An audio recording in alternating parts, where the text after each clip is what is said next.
Been dragging the bottom for oh so long, but I can feel that power running strong. It's in the air, I can feel it now. The dragon's walls are crumbling down. It's time to fly as I say goodbye to the problems that's been dragging me down, so that we gonna rock and roll. What is going on, everybody? Welcome to the Don't Unfriend Me Show. Sorry for the little bit of a delay. Sorry about your camera, dude. There, I fixed it. Welcome to the Don't Unfriend Me Show. To my right is Leroy. Well, I'm going to try to do this from now on. Instead of giving you a bunch of what we're going to talk about, I'm going to go ahead and darken out Olivia and Amy, or Leroy when he's not here. So Olivia and Amy are darkened tonight. So I guess that's called blackface. But Leroy and I are taking. Yeah, that's cultural appropriation. I'm not sure that's. Is that really what we want to do here? I don't know. I'm just saying. It's fine. It's fine. Hope everyone's doing well. One hell of a show for you. A lot to talk about. Got some news articles to go over, some news of the day. Right after this, a lot of people are like, hey, I want to see the new camera. It was fuzzy last night. Let's see it. Well, this will kind of help, and I'll show it to you real quick as soon as we flash over here. Adjusting transmitter output. This is the new wide-angle camera. So what's great about this is this can come down eye level, and it will very much look like the 5, where you'll have everybody. So when Olivia and I are here, or maybe Amy and Olivia and I are here, or we have a guest in studio, this is the new camera. Now, it is still focused on the umbrella, so I am kind of just a tad fuzzy, but this thing is crystal clear sharp. It is one of the best lenses you can buy for this camera. We're pretty stoked, and we now have a wide angle. We've had these close-up cameras. Now we have a wide angle. We also got the Mac Studio in the house. I can't show it to you. It's too damn cool. But the Mac Studio is here, and it is, you can take this computer, the one out there, all my iPads, all my iPhones, my other Mac, and put them all together, and this thing wouldn't be 1/100th as powerful as what we just got. This new computer is going to take us into 2030. That's how good it is, and it is, it's like 40 cores. It's ridiculous. It's just the computer to end all computers, and we are so excited about it. We'll be right back in 3 minutes.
What's up, everybody? It's Ryan Weaver. I am on the Don't Unfriend Me show, otherwise known as The Dumb Show, with host Matt Spear.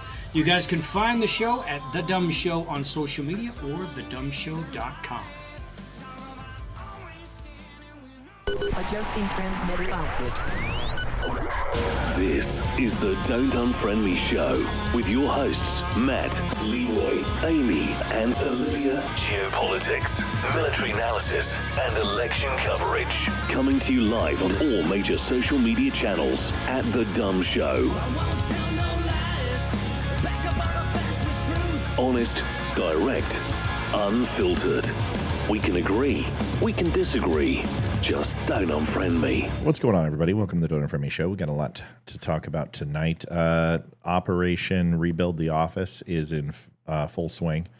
Got both double doors up, painted. The single entry door will be done Monday the 2nd. Full electrical is coming, and that's when everything goes crazy. Like, that's when the whole world changes, because we've got it pre-painted, and we know it's going to look horrible when they cut into the walls and everything. I've got a good friend of mine, named Mimo, and he's coming in. He's a great guy, and he's got a great business, and he's going to come in and just spackle the drywall so I don't have to worry about it. I hate patching drywall, and they're going to patch it. We're going to retouch it and paint it, and then that's when the whole world changes. Like everything, that's when we put in the brick wall, put in the reclaimed wood, put in the desk needs to be built. We need to run all the lights, run the cameras, run the automation system, put in the temperature-controlled fan. We have temperature-controlled fans now, so whenever it gets too warm in the room, which it shouldn't at all, those fans will automatically kick on. They are 12 dB fans. You can turn them all the way up into 6 decibels. They can move a 1,200 square foot room at 12 dBs. I just can't even tell you how ultra quiet that is. It's like stealth Blackhawk technology going on in the room. So we've done this right. Like, we've future-proofed. I told you this room is going to take us to the $500,000 room, and hopefully we get there. Who knows? But this might be it. This might take us to a couple thousand viewers, and we might call it good. But this is the plan to exceed. So we're thinking the 10th of June we should be done, and that would be nice. That is less than 30 days, because it was the 16th that we had the 20K night. And honestly, after ordering everything, but I think the 10th is a very good target date. It's going to be amazing. So we're really excited for you. We hope you're excited for it too. I am. I should be. I've seen some of the progress, some of the pain and the sweat and the tears that you put in behind the scenes, and it looks fantastic. So it's gonna be fun. Yeah, I mean, it's just the little things. So even doors. Even though it seems like, wow, that took all day. Yeah, barn doors are not easy to install because there's just so much that goes with it. But these are officially our doors. They're soundproof. We're going to run some molding around the sides just for light issues and maybe some drip and sound. But we just can't wait to show you, and we're sharing it with you because we know you care. So for the podcast listeners, if you want to see it, just come live on the show. And for those who would like to go ahead and see some of those pictures, we're going to start posting them up on the website too. Welcome to the Don't Unfriend Me show. You guys can go over, if you are so inclined, to thedumbshow.com, and you guys can pick up some hats, some shirts, and all that type of stuff. We would love it if you would. You can also donate there. Our goal tonight is 300, and we're keeping it at 300 right now, and hopefully we overdrive so we can make up some things that have been kind of slow this month. Hope you're feeling better. I am feeling a little bit better, but not completely where I need to be, but that's okay. Leroy had to come to YouTube to watch. Why? What happened? Where? What? Who? Why? How? Wait, what? Yeah. What do you mean? What do you mean you had to come to YouTube to watch? Are we not? Hold on. I think we should be on everywhere. Yeah. Hold on. I'm gonna check Rumble. I'm looking Facebook. Facebook should be. If we're not on Facebook, we're in trouble. Twitter might be a little slow. It says we're live on. Yeah, we're good on Rumble. Rumble's hot.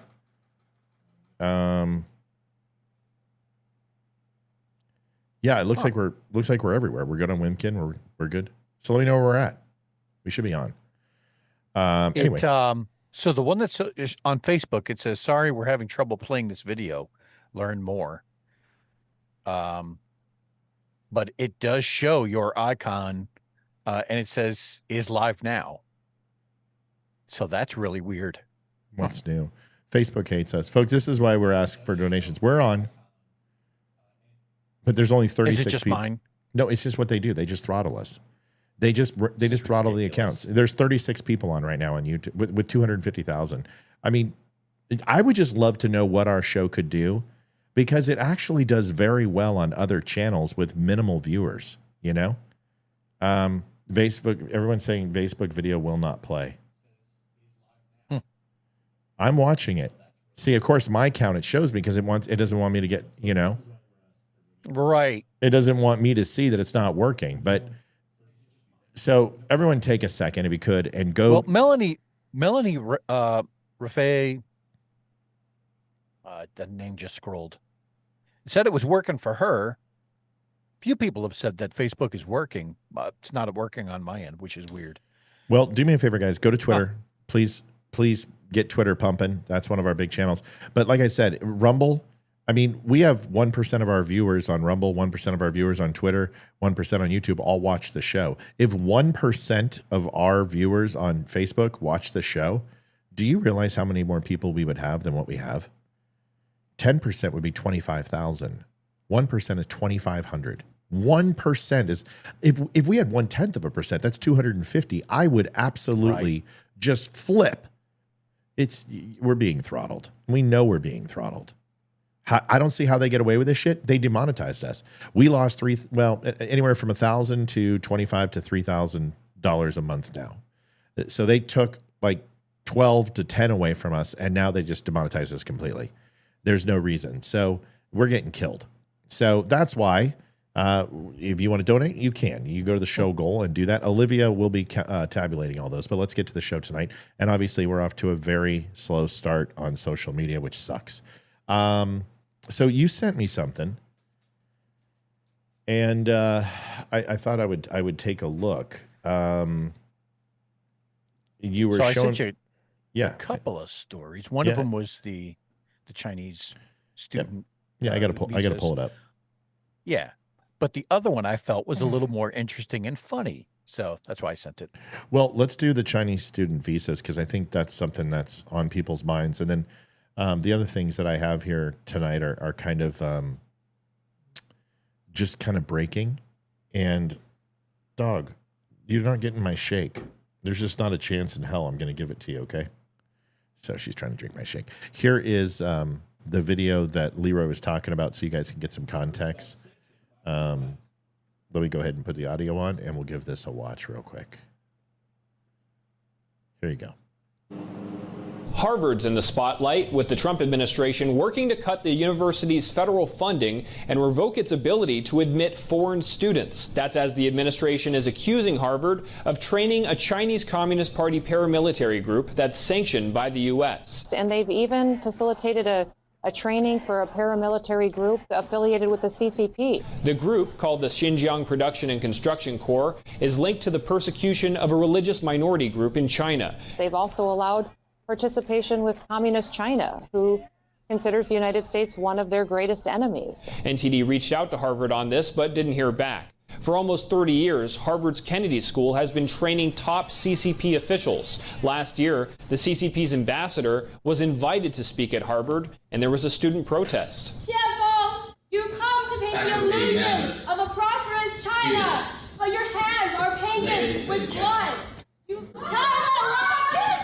That's when a male Chinese student dragged and pushed a female Taiwanese student protester out the hall as she called out the CCP. Which one's the chick? I couldn't tell. Human rights abuses. She did not press charges, but Harvard police logged the incident as an assault. Lawmakers in Congress scrutinized the school for not taking disciplinary action against the student who put their hands on the Taiwanese student, saying Harvard instead apologized to the Chinese student who dragged the woman out. He just looks like a Bond villain or something, you know? Like, Like his name would be like Soleil Moon or something like that. Right. Right. Like Doctor, he's going to go up against James Bond, but he's got diamonds embedded in his face. right, or something to that effect, right? And his killer weapon are titanium chopsticks that are radioactive. Stolen intellectual property and the spread of Chinese Communist Party propaganda on college campuses. One such example is Confucius Institutes. The CCP efforts to infiltrate America's universities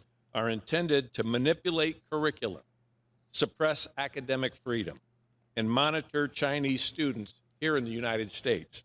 Over the past few years, many colleges have closed and rebranded their Confucius Institutes after facing scrutiny over national security. But it extends further. A 2023 report by the New York-based Falun Dafa Information Center found that at least 10 top American universities use material for a Chinese language course that defames a persecuted spiritual group in China. This group is known as Falun Gong or Falun Dafa. It's a popular meditation practice based on truthfulness, compassion, and tolerance, but it's severely persecuted by the Chinese Communist Party.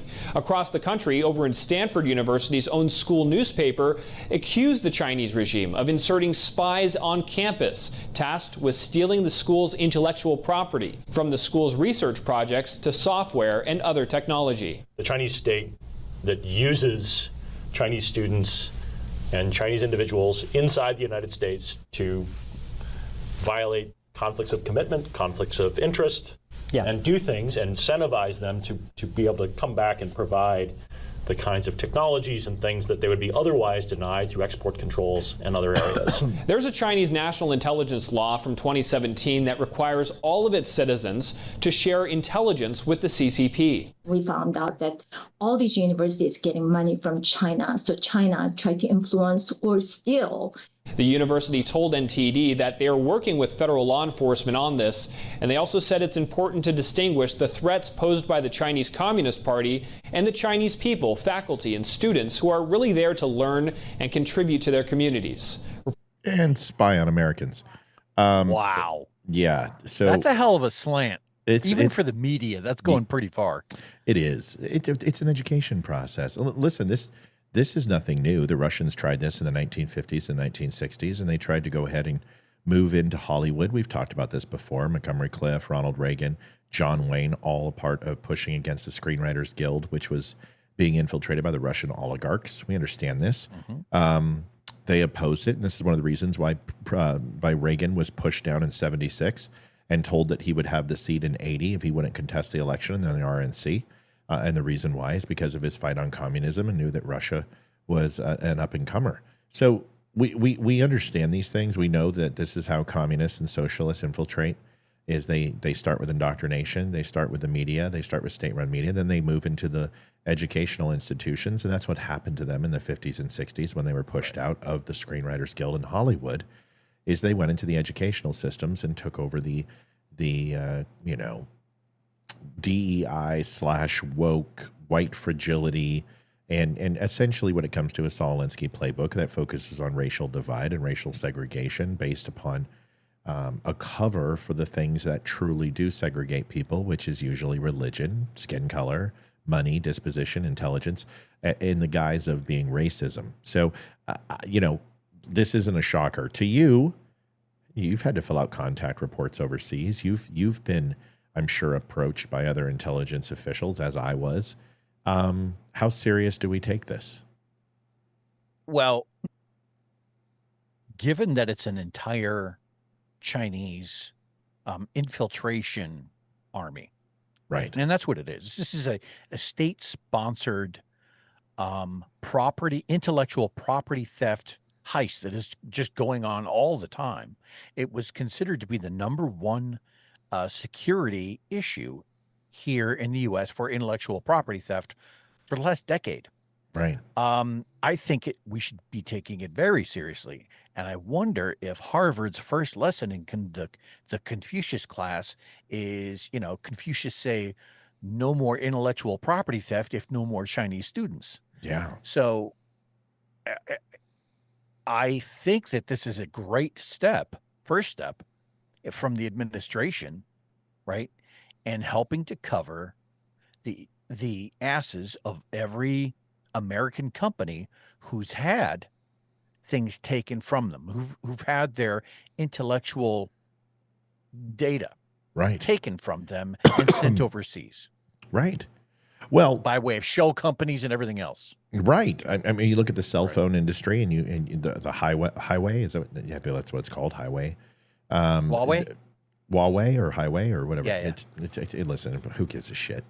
But whatever it is, it starts with a phone and ends with complete copyright theft and IP theft, and this is what China does.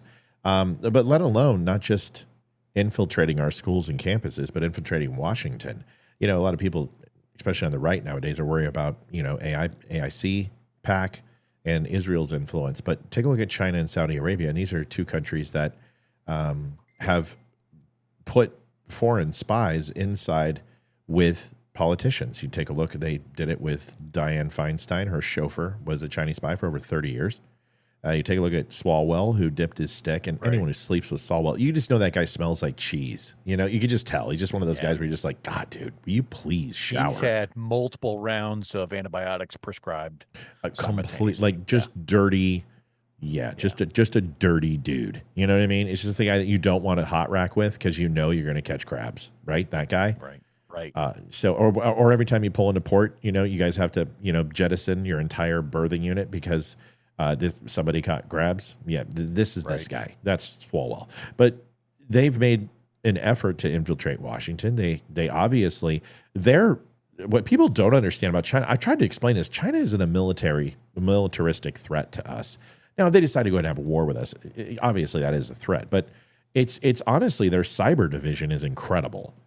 And from an electronic warfare standpoint, China is far surpassing every other country. And they have had multiple breaches in our information system. Our telecom networks, our communication networks have been infiltrated quite heavily by China.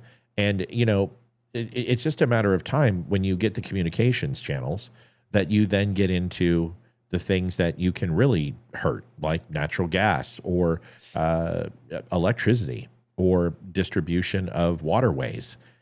These types, or messing with our throughfare with ships and vessels. I mean, people need to understand that China is, they're all about information and they're all about trying to run the world economy. That's what they are about, and they're good at it. They're very good at it. They're very good at getting away with it, then later getting caught and then saying, no, too late now. Right, just like COVID. We didn't do it. Right. Wasn't what? Who? China virus? No, not us. Think about the implications of that too. I mean, could there have been any other time or place in history where a country could release a virus? Right. Even by accident or not. Right. Kill a billion people and then just say, sorry, wasn't us. I don't think it was quite a billion, was it? COVID didn't kill. It was quite a bit, though. It's okay. If it was a billion, we'd be in deep trouble. Like the world economy would actually go to shit if a billion people died. That's just a lot. It's just how many jobs would go out. It would essentially cause a global, complete according meltdown. to Chinese math, because I had this discussion today with another analyst. They keep telling everyone that their population is at 1.4 billion people, but demographers rather, have tested that. And some of the best demographers in the world have now come up with a solid conclusion that is complete BS, and that the real life number today is probably closer to 800 million. In China. That's how far off in China. That's went down a lot. Because the projections were like 1.7 billion. I know.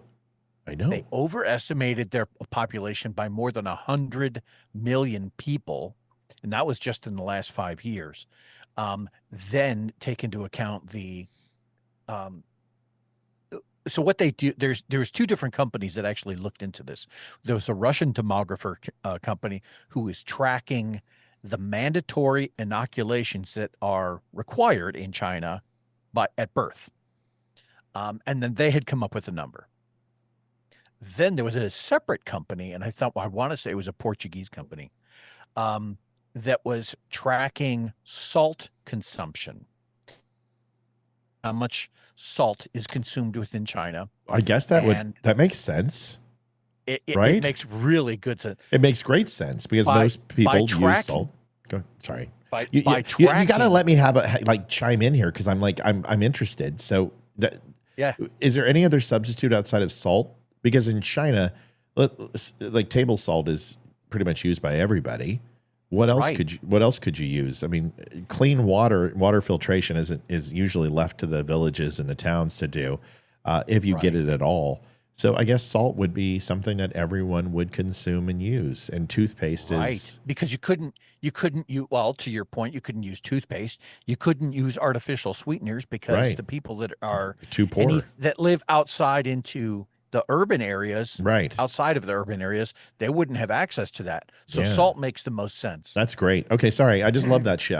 We got to take a moment and help people understand how cool that is. It's an interesting way to count stuff. Go ahead, Portugal. Woohoo. So by measuring a known consumption rate, which I think in China it was like 1.9 grams per person per day. Wow.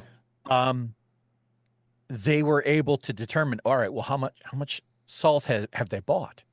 How much salt has shown up in their in their systems, which divided by the amount gives you a number. That's amazing. By doing that math, then bringing these two separate studies together, and they both landed on a very similar number, which happened to be around 800 million. And these studies were going on independent of each other.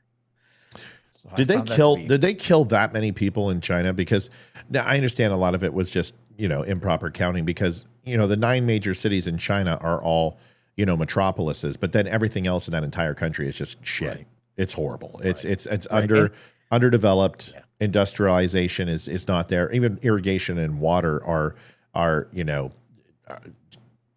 maybe at times. So but there wasn't there supposed to be like 1.7 billion at one point. Chinamen. That's the thing. They do love to inflate their numbers on everything.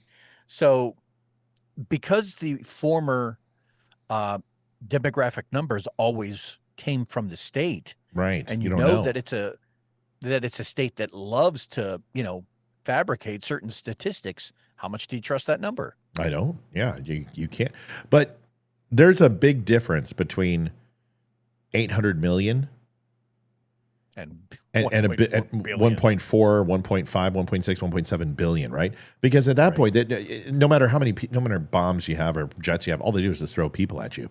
They do what the Russians did in World War II, which is just continue to throw bodies and stack bodies. But that doesn't seem. And then I want to see the age demographic, because China is an extremely old country. They've had to go through their baby boom thing, and considering that they control the ability to have children there, I can't imagine that the youth population is circumventing the older, more senior population in China, because that's what Japan's going through right now. Japan, they can't have kids.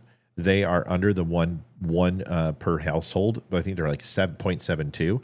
And they're saying in the next 30 years that Japan's going to lose close to 40% of its population due to the age threshold in Japan. Now, also just as old as China in many facets. But it's an interesting thing when you look at it, is the survival is kind of indicative of the panda bear, I mean, the Japanese people will not have sex.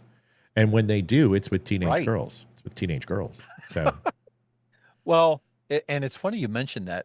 That was something that I had looked at just not that long ago. The demographic breakdown in China, the 100 million that they had supposedly misplaced, they were all people below the age of 40. And when you look at you start looking at the people who are the biggest tax contributors in a society, which tend to be younger people who are taking out loans for houses and cars and whatever the case is, if that's where the main base of your tax revenue comes from, is people under the age of retirement, right? Then you have to imagine, all right, now we're looking at not only a demographic crisis, but potentially a shrinking of tax of revenue inbound to the Chinese system. Not that it really matters, because they're not really doing crap. Right. They'll just steal it anyway. I mean, they're socialists. I mean, but it's an interesting point when we look at this. Speaking of taxes, is that what's China going to do if we expel? I mean, first of all, Harvard, you're talking 40 to, they want to take away 30 to 40% of their student body, which is foreign students. That's like $400 million annually. This isn't some small, Harvard won't be able to stay afloat with this.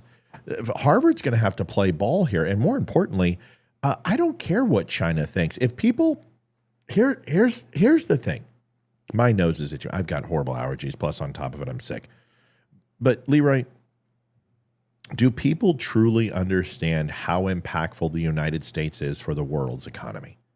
Do they really have any idea?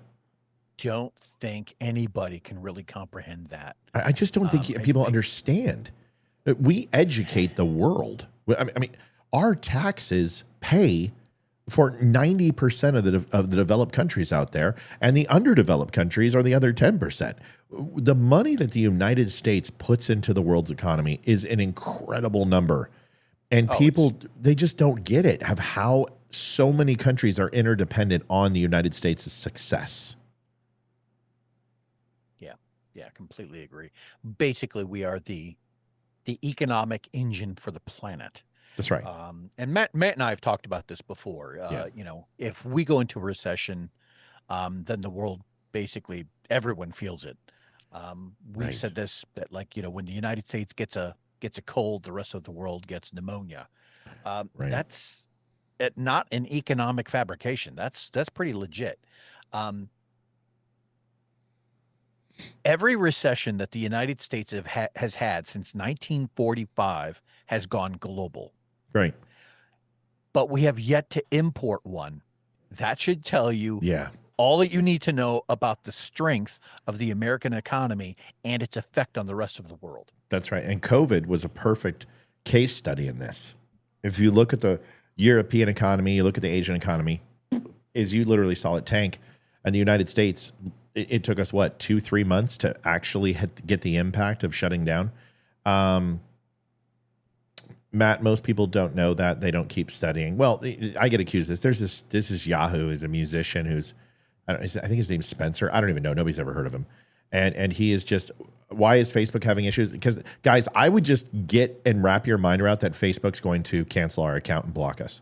I would just get ready for it and know that it's going to happen. And if it happens, we will flex. We're on Wimkin, we're on Rumble, we're on Twitter, but I tell you, I will not come back. A lot of people are asking me, will you get a lawyer? I need $2 million to even scratch the surface of that. There's just no way. They don't care. There's nobody can do anything. I have been in a perpetual, I know, I saw it. I will be in a perpetual state of litigation that I can't afford.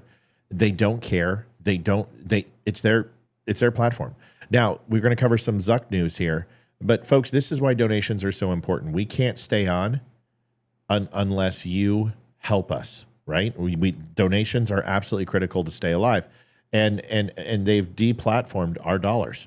They've taken money away, and there's nothing we can do. So your donations help. And listen, if you're like, oh, well, $10, what's that going to do? It changes the world. And I'll tell you why real quick, and then Lyra, I'll get to you here. You're good. And your thing, but I want to show this to people. This is something that we're very excited to announce. This is going to be, I don't know if you've seen those black and bronze placards, right? And they're in two-tone, just like a bronze or copper. And then, there's plaques. And they're old school plaques. You've seen these, right? Yeah. Where they've got a black face on them, and then when you go to engrave them, that's when the brass under.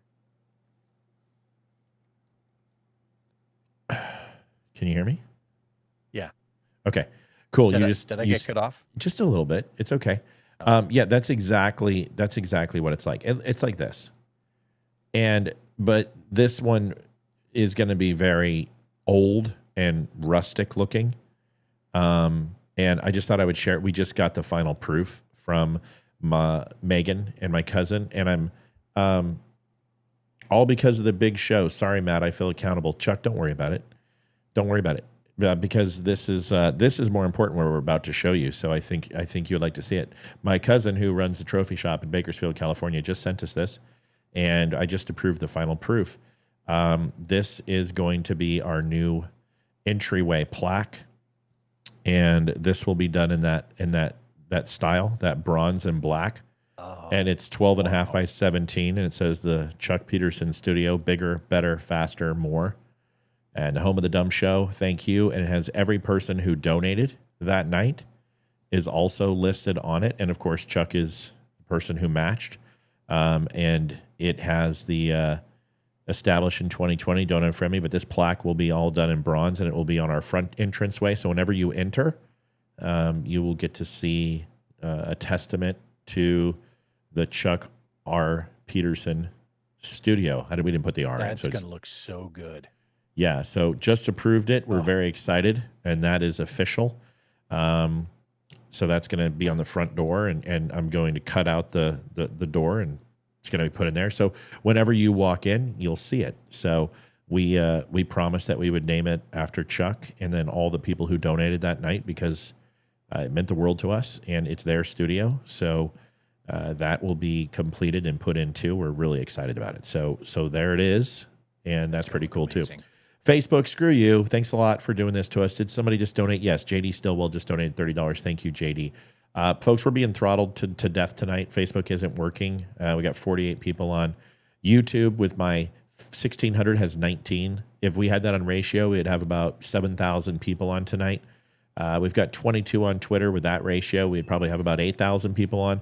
And then Wimkin. Hi. I called it out. Yeah, I was busy. Hey, the plaque is there. Tell her Full Joy print. Let's go. Chuck, we'll send it to you. Don't worry about it. Okay, so anyway, let's move forward. You just sent me something, and we'll open that up. Yeah. Oh, okay. Here we go. Oh, this is cool. This is the actual breakdown of the demographics. So this will be sure. So when you blow that up.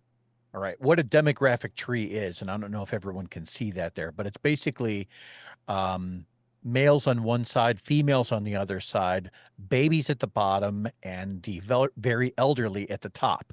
Basic mortality should turn that into a pyramid-shaped tree. Now, the red areas are the areas that China had prior claimed. Correction, the red and the yellow were the areas that China had prior claimed as, hey, these are our accurate numbers. But then you can see there in 1995 all the way down to 2025 or 2015 rather, that there are some additional yellow segments. That is the amount of people that they have admitted that they had miscalculated. And you'll notice a huge disparity between the males and the females. Somehow they accounted for way more males than they did females. So there's actually even less females in the system that they had originally accounted for.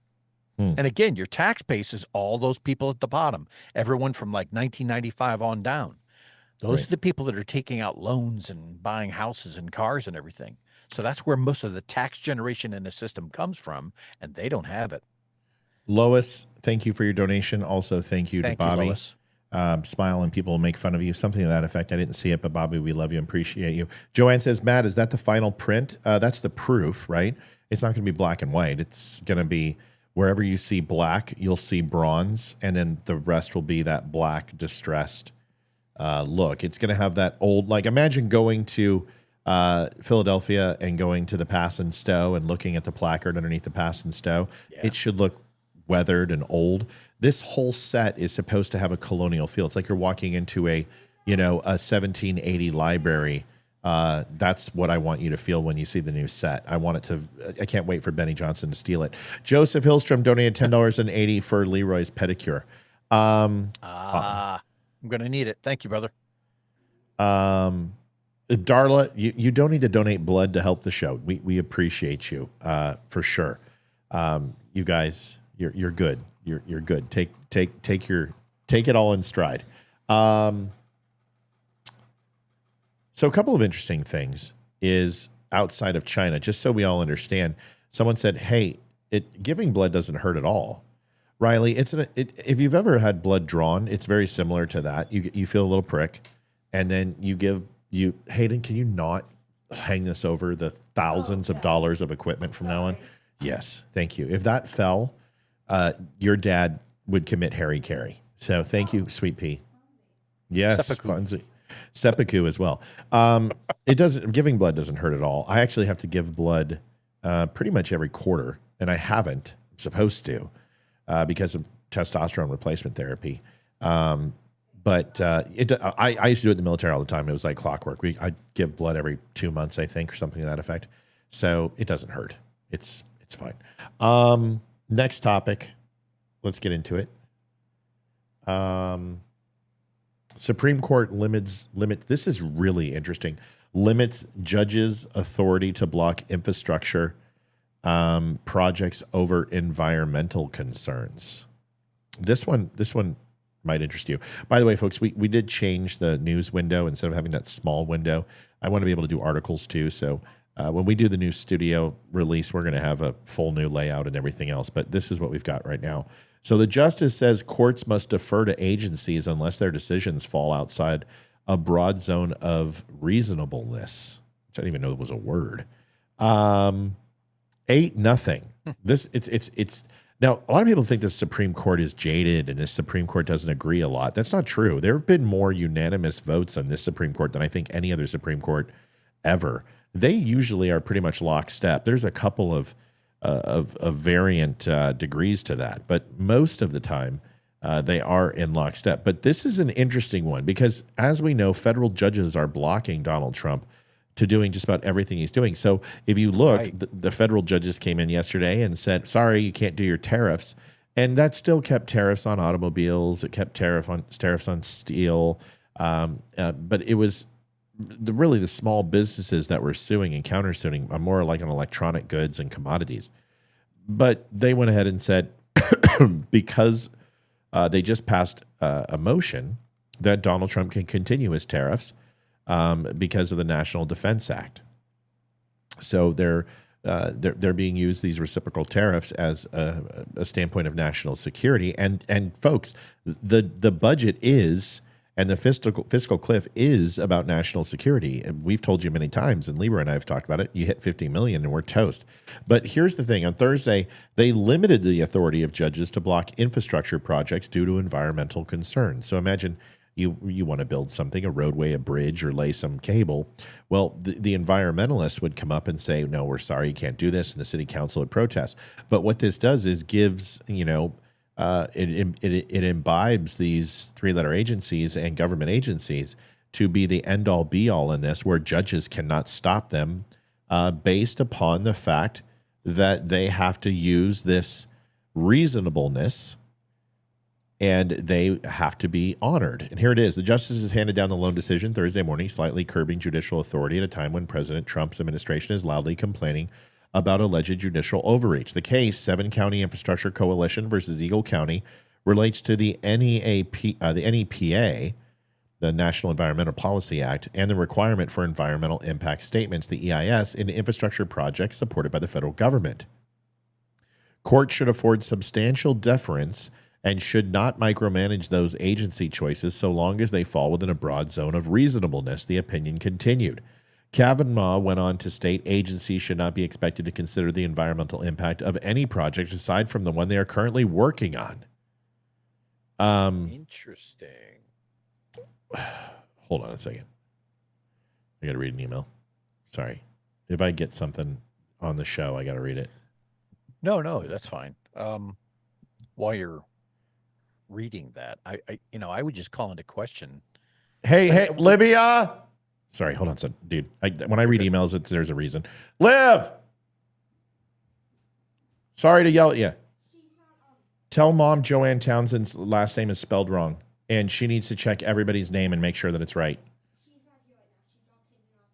As soon as she gets home. Sorry. Hold on. Sorry, Leroy. I gotta take care of this. I don't want it to go into production. Hold. We need to spell check names. Hold. We need to spell check names. Okay. I'm taking care of it, Joanne. Thanks for letting me know, and thanks for seeing that. We will fix it and take care of it. Whew. Okay, go ahead, Leroy. Sorry about that, buddy. Oh, no, you're fine. For the first several months of Trump's second administration, there was all sorts of federal court judges who were trying to impose these injunctions. 46 of them. Right. And so that calls into question, is that a legislative overreach? I mean, we have the three branches of government for a reason. And when you have the legislative branch trying to shut down the executive branch, just because they're saying, oh, well, he can't do that, it's against the law. The executive branch basically enforces the law to begin with. And Article 2 of the Constitution already names the president as the head executor. So you're basically going against the Constitution if you're. I struggle to find the logic in the federal judges imposing all of these injunctions, except it's almost like they're making it blatantly political, if that makes sense. Well, here's the question. They don't care about the law. They're just against him. Right. Well, that would depend on a couple of factors, right? So if the injunctions that they put on him are upheld, then it's not an overreach. But if the injunctions they place on him are overturned, then it is overreach. So let's take a look at 2016 to 2020. And I believe there's already more injunctions than there were in those entire 4 years. And I think the injunctions that were there were like 42. Mm-hmm. And one of them like remain in Mexico. Right. One was, the Muslim ban and all that. So there were several that were overturned, but only like 17 were upheld. So would you consider that to be an overreach? I would. If 50% of the injunctions placed on him were found to be dismissed, then that's an overreach. So let's look now where pretty much every one of these injunctions, Leroy, has been overturned by the Supreme Court or at the federal level. Now, there are some that are still in the process or some that have been tweaked, but even the one that was placed yesterday with the tariffs was overturned just moments ago. As a ruling was that he can use national security as a reason to impose tariffs. So it's obviously lawfare. The Democrats can't win. They know this. They couldn't put up a candidate who is halfway decent. They know they're not going to win the primary or the midterms because who's in their right mind is going to be like, you know what? Let's put Democrats back in. Who's going to say that? Nobody's going to say that. So does the process then sound like, to me, that politicians are going to federal judges in deep blue cities where they know they have judges who are already anti-Trump, and appealing to these judges, they're petitioning them specifically because they're deep blue and saying, hey, can you put an injunction against this act or against this action from Trump? If we can do that, does that not sound like that's what's happening? It's even worse than that. So yes, that absolutely is happening. But who's in charge of those districts? You know the answer to this. Who is in charge of the 9 districts inside of the United States? This isn't easy. 9. 9. The 9 districts, each one has a head of those. We're going to just work on this together. It's so obvious it's going to hit you in the face and be like, oh my God, I get it. Well, just think of not, no, because the audience has to learn. 9. Think of something inside any branch of government that has 9 in it. It's not the Senate. It's not the House. It's not the cabinet. It's not the executive branch. That leaves what? Congress. Supreme Court. Oh. So this 9 Supreme Court judges, each of them have a region which has several different states in it, and they are the head judge in those states. That is what the Supreme Court's responsibility is when they're not in session, is they oversee their states. This is why votes sometimes have 8-0, because they recuse themselves because they're the ones that bring the appeal to the other judges, and they advocate on their state's behalf.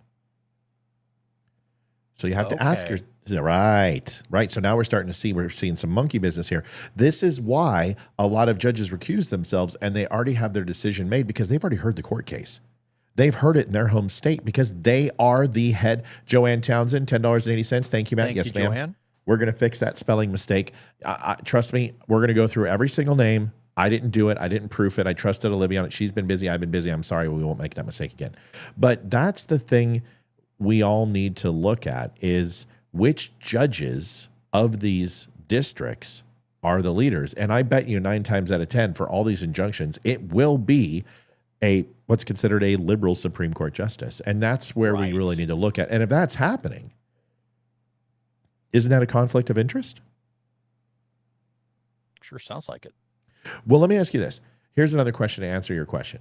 If you are a political party and really inside the Supreme Court, there is no libertarian, there is no moderate, it is essentially Republican or Democrat. We know this. Right.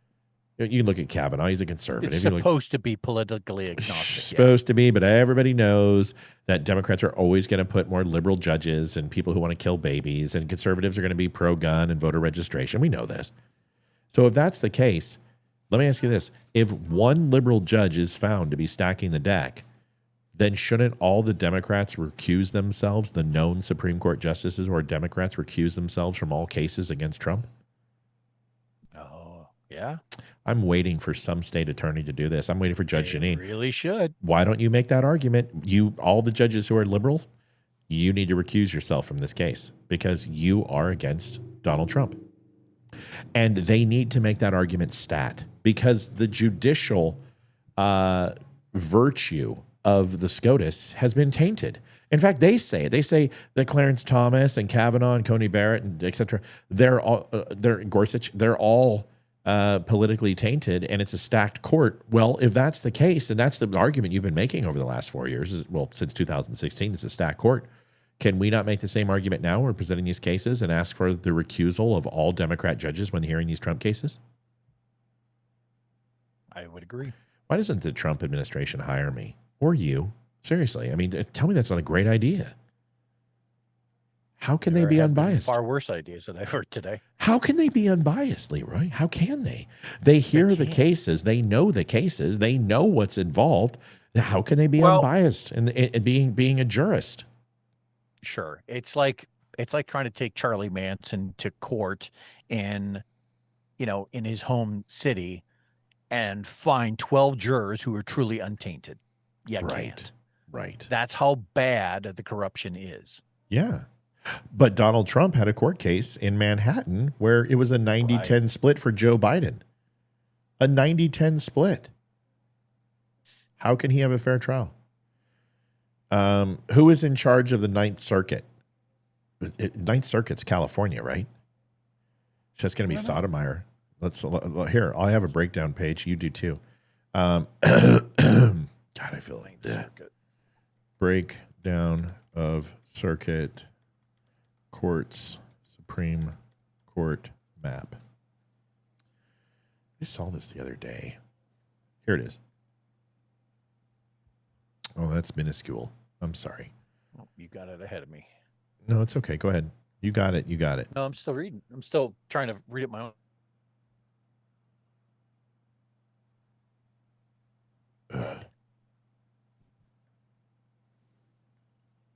All right. Here we go. Everybody see it? Here it is. So Ninth Circuit is Oregon, Washington, California, Nevada, Arizona, Montana, and Idaho. You've got Colorado, Utah, Nebraska, Oklahoma, New Mexico, and Wyoming. And then you can see the rest. Then the colors, you can see the federal district versus the DC circuit courts. And then the names, I don't have the names. Sandra Edwards, thank you for your donation. I'll find the names. Do you have them? Well, I have the head. It's Mary Helen Maguia. That's circuit. I'm not sure if I'm pronouncing that. Yeah, that's not. But I'm talking about She's Supreme the head Court of the Ninth Justice. Circuit, yeah. Yeah, but it's got to be but from a circuit or a federal level. We're talking about the Supreme Court justice. I think it's John Roberts. Check John. It might be John Roberts or Sotomayor. Just put who is in charge of each circuit Supreme Court. Because I think Florida and everything is Clarence Thomas, and let's find out.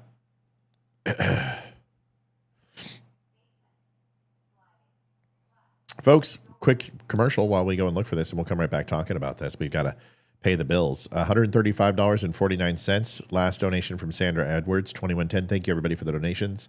Here we go. The Dumb Show is built on real conversations, raw, unfiltered, and fearless. Big Tech didn't like that. Facebook pulled our funding, tried to shut us down. But for over a year, you, our incredible viewers, have kept us going. Your support, your donations, your time, it all matters. Most of you spend 10 plus hours a week with us. Compare that to Netflix, maybe 5 hours a month. We believe we're worth that time. And we hope you do too. But listen, we don't want giving to feel like a burden. We want it to feel good. So take a second to ensure you're in a good spot. If you're in a place to give, that will be amazing. If not, just liking and sharing helps more than you know. Visit thedumbshow.com/donate. Whether it's PayPal, Venmo, or mail, every bit helps to keep us going. Dumb Nation, we appreciate you more than words can say.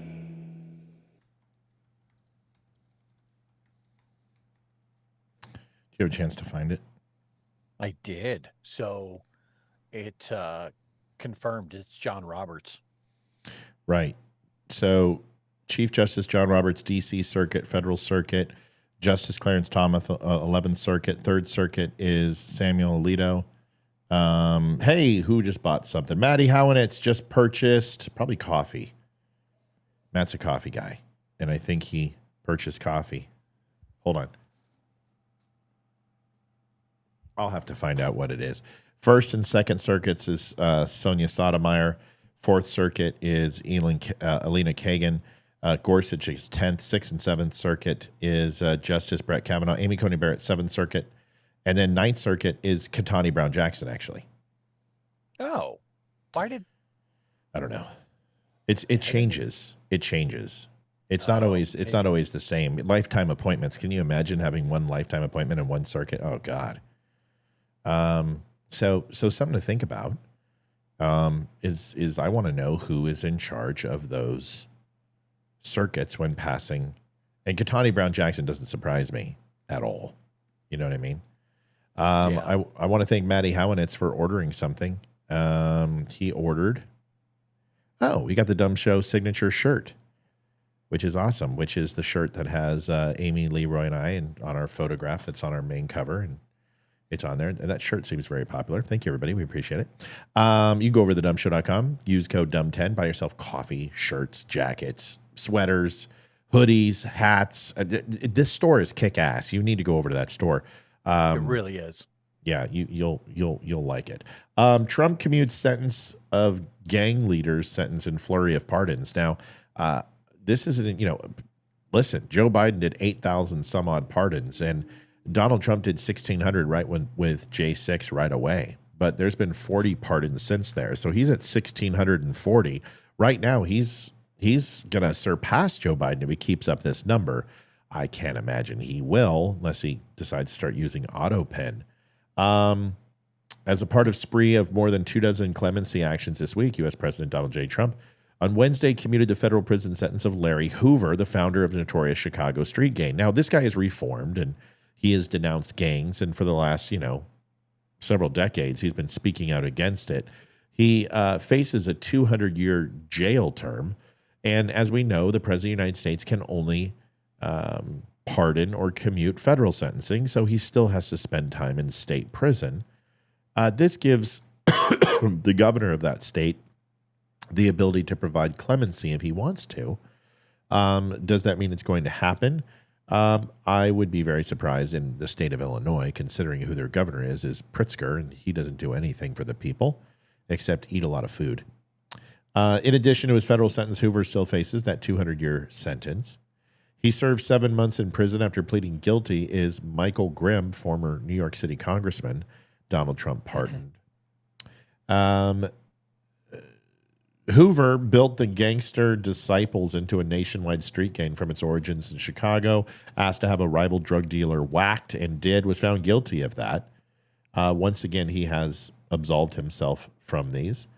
Trump issued pardons for former Connecticut Governor John Rowland, who was convicted of election fraud charges and sentenced to 2.5 years in prison in 2015. Contrell Gaulden, a rapper known as NBA Youngboy, who has faced numerous drugs, weapons, and fraud charges. Convicted fraudster Kevin Eric Baisden. Mark Bashaw, an Army officer who was convicted of a court-martial of violating COVID protection rules. Good. Tanner Mansell and John Moore, who were convicted of theft at sea when they released sharks they thought were being illegally fished. It turned out the sharks were being illegally caught for research purposes. Michael Harris, a co-founder of Death Row Records, who spent decades in prison on drug charges. He had his sentence reduced. And then Trump also pardoned Todd and Julie Chrisley, 2 reality TV stars who were convicted of tax evasion and defrauding banks. I'm not too big of a fan of some of these. And then he's also taking a look at the supposed kidnapping of Michigan Governor Gretchen Whitmer in 2020 and the 6 gentlemen who were railroaded, is what Donald Trump says. Your thoughts on these pardons? Do we think the president should have pardon capability? I'm not a big fan of this. I think if you've done the crime, you should do the time. Even the J6ers, if you were convicted, I think the sentencing should be looked at, but not the conviction itself. If you were convicted, you should serve the time. What are your thoughts? And a lot of them did. Let's face it. I mean, 98% of those people serve the time that normally anyone else would get. They were improperly sentenced, most of these people. But what are your thoughts? Well, so the governor there, Pricker, J.D. Pricker? Pritzker, Pritzker. Okay. He's a Democrat. And so think about the optics that are happening right now. Donald Trump, the president of the United States, says, hey, this guy over here, I know he's a former gang member, but he's really kind of turned around. And if it were up to me, I'd let him go. And then the governor, who is a blue governor, supposedly the party for the people, right? Basically, that puts that guy in a really tight spot, because if he doesn't let him out, right, he is still kind of responsible to his constituents to a certain degree to say, hey, look, I'm either soft on crime or I'm hard on crime, right? Being that it's Illinois, right, you're already in a state that has some of the highest crime rates in the country. So it really puts him in a tough spot. The sensible thing to do, if I were the governor, would be to say, you know what? Thank you very much, Donald Trump. And yeah, I think we should also let him out, right? Because that's how you're going to say, all right, look, I am for the people. And we are, in fact, we're on the same page. But if he goes against him, or if he doesn't honor Trump's, not wishes, but for lack of a better term, we'll say that, doesn't that put a terrible taste in the mouth of the people from the governor to say, hey, look, he really doesn't care. He's just there to lock up our people. Well, I don't think anyone, Democrats are never going to hold anyone accountable in their own party. So he's going to be a hero no matter what he does. They'll justify it as look we're tough on crime, or Donald Trump is forgiving people so he can inflate his checkbook and, get favors and donations from people. And these are MAGA people, so it's lose-lose. But I think conservatives are the party of law and order. And I think it doesn't sit well with us that Joe Biden dismissed charges on all those people. I don't like those TV stars for tax evasion. And I don't like some of the moves that he did. If you were responsible for election fraud, you should spend time in jail. If you didn't pay your taxes and evaded taxes and blue collar crime and you were convicted, you should spend time in jail. I don't believe in pardons. I don't believe in early parole for good behavior. So you're a citizen who did something terrible, and because you've been on your best behavior, all of a sudden you've been absolved from that crime. No, either we believe in the rule of law or we don't. I don't know. The presumption of innocence, it should be afforded to everybody. I agree with that. But once you've been convicted, I have little empathy for you. I think you should stay in jail unless there's evidence that comes up that allows you to overturning it or appeal. And that's my question. Do you have evidence to overturn or to have your case revisited? No, I don't. Okay, well then have fun in jail and rot. I understand what you're saying, and I'm with you. I think that the law is the law, and if you break said law, then whatever the judge hands down, right, you really don't have a case in going up against that, unless, to your point, unless new evidence comes into light. But when the president of the United States says, maybe you should let that guy out, it puts the governor in a tight spot. Yeah, but you know what? He's going to run on that. Listen, Donald Trump was forgiving criminals, supposed to be the law and order president. No, this person will stay in jail, and he can run on that. Pritzker is going to run for in 2028. We know this. He is the Chris Christie of the liberals. I'm with you. Listen. I just think that presidential pardons, any pardons, I'm not a fan of. And people are like, well, if you were on death row, you would probably sing a different tune. Well, yes, and if my grandmother had balls, she'd be my grandfather. Right. There's a whole lot of ifs in there. And the matter is, you're not on death row. Right. Exactly. Hold on. Yes, ma'am. We are checking names now. Size is good. That's going to be a cool looking plaque. We're excited. So anyway, I think we agree. I just should some people who are spending life in prison for drug related charges with marijuana, should they stay in there? No. Of course Matt, not. There is opportunity for reform in prison. Sure. But it doesn't change the crime. Or the sentence. Right? You can reform all you want. You can go get your degree. You can work out. You can become somebody's, personal thigh master. It's all good. But you don't get out of prison early for it. So I'm glad you're being a part of a member of society. So when your conviction is over, you're going to be successful. You don't get rewarded for good behavior when you did horrible things. I just, we have laws. Listen, it's like when somebody's going up against for like a life term. And you're like, you've been convicted of a life term with eligibility to parole in 12 years. Well, then that's not a life term, is it? Right. So when you say life term, that means you're going to die in prison. That's what life means. Yes, but with eligibility of parole in 2029. Thank you. You're welcome. Give me a break. You know what I'm saying? So if you do something, you have a court case, and stop applying these ridiculous sentences like 799 consecutive life terms with eligibility to parole in 2032.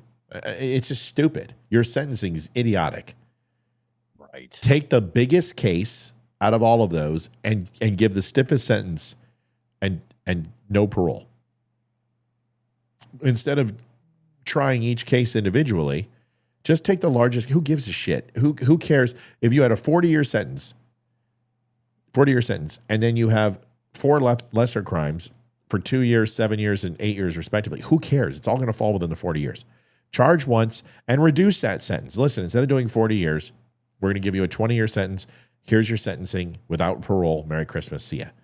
We're not going to see you again for 20 years. Unless there is appeal brought up through the normal processes of new evidence to entertain a possible change in the conviction or a new trial. In the verdict, yeah. Yep. Well, the verdict That's the problem. The verdict doesn't change. The verdict, it's important. Language is important. So you can't change the verdict without trial, but you can change the sentencing. So that's my point. If new evidence comes up, the judge can review this and just reduce the sentencing or demand a new trial. But he has to go ahead and have a trial in order to dismiss, and it has to be revisited. Right. My point, the reason why I say it's so damn important is because I'm all for that, but not because you didn't shank someone in prison. Like, you shouldn't get that reward because you did what a normal, upstanding human being should do, which is not murder people or have gay sex in prison, is my point. That's fair. And to your point, I also think that there's just too much of a broad spectrum of potential sentences that can be put down for the same crime. Right. And if you're looking at one person saying, oh, well, that person gets 5 years, but this person over here gets 25 years for the same crime. Wait a minute. We need to come up with something a little more consistent, do we not? Because all of a sudden the statisticians are going to come out and say, oh, well, you're only doing that because that person was transgender or white or whatever the case is. And I think that opens up all sorts of just bad juju. I don't think there should be any discretion on sentencing.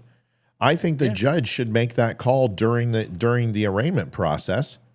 And when they go ahead and the district attorney or whoever or federally applies charges to the defendant, and you make that case, and the judge says, "Listen, I think this charge is ridiculous. This wasn't felony 1 or felony 2. This is a manslaughter case. I've reviewed this. Here's Brown versus blah blah blah, or Juby versus Jumby, and Juby versus Jumby was all about And so here's the precedent." And I'm not going to allow you to charge this person with a 1st degree or 2nd degree felony. This is a manslaughter case. And there we go. So let's go ahead and get the mandatory minimum of these cases. It's either going to be 20 years or it's going to be 10 years minimum. And we will decide that based on the severity and the return from the jurists. That's it. Simple. And, I agree. I don't think there should be discretion when it comes to sentencing. If you have case, you have a column, you have a database. If check mark A and check mark B and check mark C happen, then E happens. And it shouldn't be. Well, that's when they send you to Alcatraz, right? Which is now opening. Well, they're trying to be. But can you imagine? Oh, this person was black and unprivileged, and had no privilege and was right. It's kind of like in Princess Bride when. Inigo Montoya is trying to convince Miracle Max, and he's like, "Sir, he's noble cause. It's a noble cause. No, this man, his kids, his wife." He's like, "You should have stuck with the other story." Hello in there. What's so important? What you got to live for? True love, sir. You cannot ask for a more noble cause than that. True love, certainly is. Yeah, like a bacon mutton sandwich. We just get the tomato nice and lean. So it's like you're begging the question. Oh, sir, he's underprivileged. His father was slain by a man with 6 fingers on his hand. So it's just a little much, right? It's just like, I don't care. You committed the crime. You were found guilty. Now, if you want to make that case, you don't get to do it. You do it during the trial. This person's underprivileged. He was beaten by his father, whatever.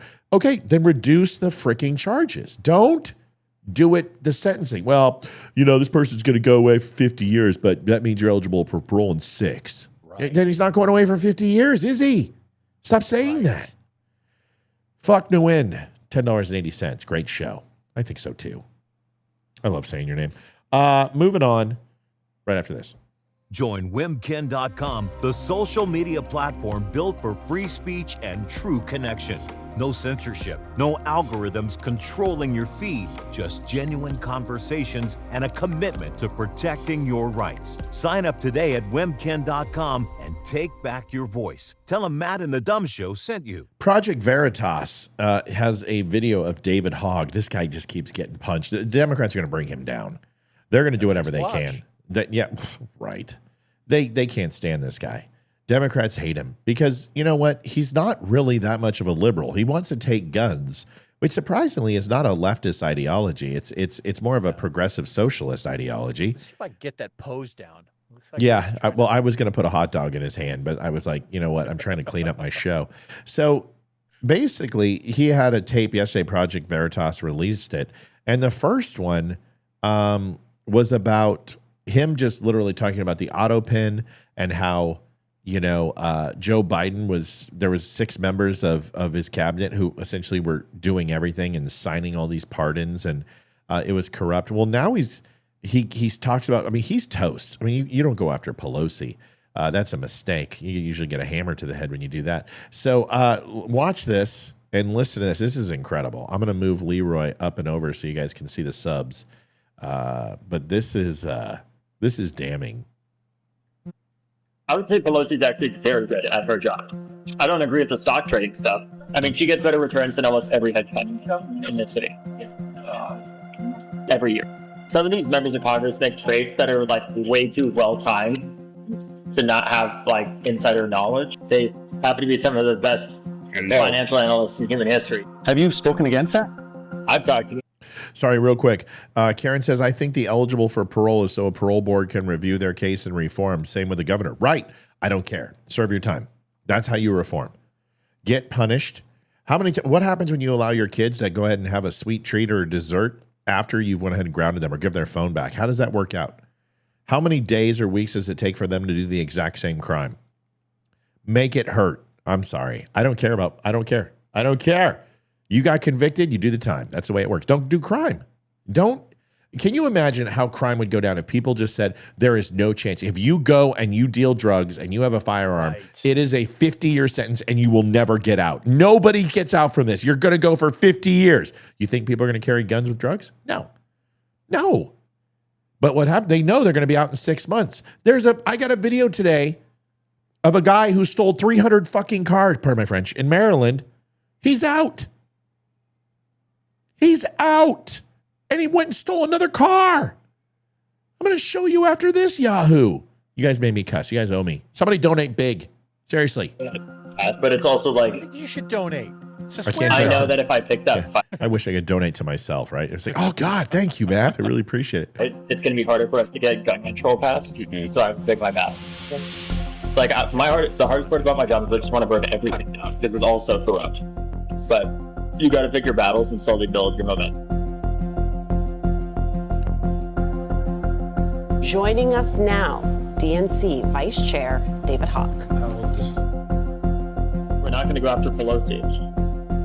One, we wouldn't beat her, even if we wanted to. That's part of it. But two, it's an unnecessary fight to take when there's other members that are far weaker. And I would say Pelosi's actually very good at her job. I don't agree with the stock trading stuff. You don't? No. Some of these members of Congress make trades that are like... Project Veritas is renowned for doing something, just playing the same clip and just... So we've heard it. So basically what he's saying is that if you push back in any way, shape, or form, you don't get to be at the Cool Club table. Right. Can you imagine if we did our show that way? Listen, there's people who hate us just because we will not just trash Democrats all night long. And there's people who hate us that we won't trash Republicans all night long. That we try to bring a balanced approach. But did you just hear the head of the DNC? I don't want to ruffle feathers, so I'm not going to do what's right so I can get what's wrong. What? He wants to take guns. That's all this guy wants to do is take guns. And he's willing to overlook everything to do it.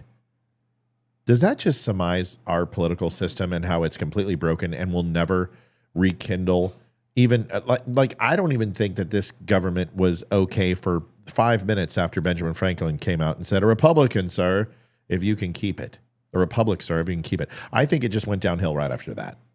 Tell me I'm wrong. The left really does seem like they're just hungry for a cause more than anything else. Right. And that's a dangerous thing because once you have your cause picked out, then at some point you work through your own demons and philosophy to, what's the old saying, the ends justify the means. They'll find a reason for that. They will find that means and just use whatever whatever reasons they need in order to justify it. They only have one reason they need, though, right? The left has always been hungry for the cause, whereas, and I'm talking about the founders now, the people on the right have always seemed to be hungry for freedom and liberty. But David Hogg doesn't want that. David Hogg doesn't think that the average citizen can be trusted with a gun, which is why he's doing what he's doing. And at the end of the day, if you're not free to defend yourself, then you're not free. Right. And it's not that David Hogg doesn't use guns. He does skeet and trap shooting all the Just time. doesn't want you to have them. No, it's not that. That's not his position. Listen, I don't like David Hogg. I'm not going to defend him, but he believes you should have a shotgun. He believes that handguns are something you should possess. He's just absolutely adamant against ARs and semi-automatic rifles.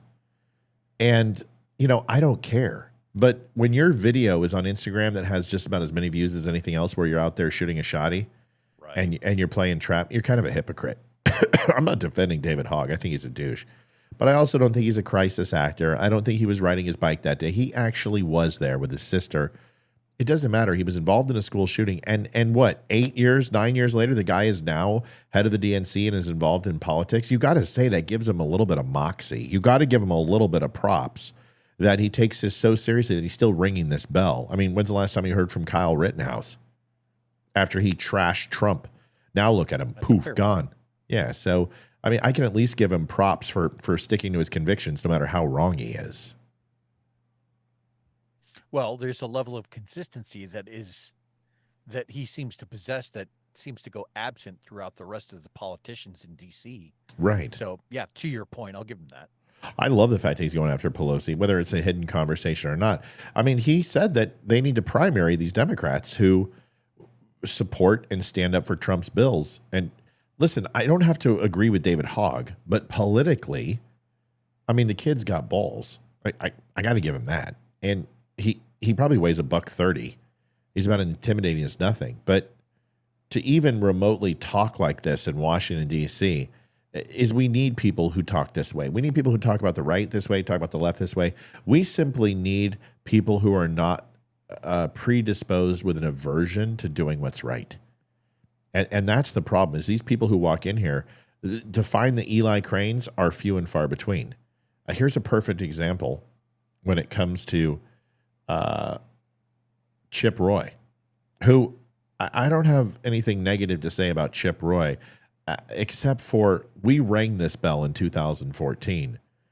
We rang this bell in 2009 with Sharia law coming to the United States. And in fact, an entire movement was created by the Republicans with the Tea Party movement that broke off from Ron Paul's Tea Party and became the Koch brothers Tea Party. People like Michelle Bachmann, Trey Gowdy, Paul Ryan, Michael, whatever the hell his face is, can't remember his name, but plenty of Lindsey Graham, plenty of people who were involved with this Tea Party, which was essentially I hate Muslims Tea Party, and wanted to let everyone believe that Sharia law was coming to the United States and that all women were going to be caned and in burqa, and if they talk shit, they'd have acid thrown in their face, which is ridiculous because American women, they don't tolerate that stuff. But here is Chip Roy telling us, which is true, something that Leroy was on this show for when I talked about England and said England is becoming a Muslim country. And very much within the next 15 to 20 years, there will be a demographic shift where by 2030, you could see numbers propelling upwards that a 6 out of 10 English-born people will no longer be English-born and be immigrants of the Muslim descent. This is terrifying. You're talking about having a radical Muslim extremist country as England that has nuclear weapons and an amazing military. And they're part of the Five Eyes. Right, right. So all of the intelligence sharing that goes on between Australia, the United States, if they're part of the Five Eyes network, but they have a, we'll say, questionable motive, religious motive, like if any of that gets to the upper echelons of British leadership, that's going to be a problem. Yeah, slightly. So Chip Roy's going to bring this to you.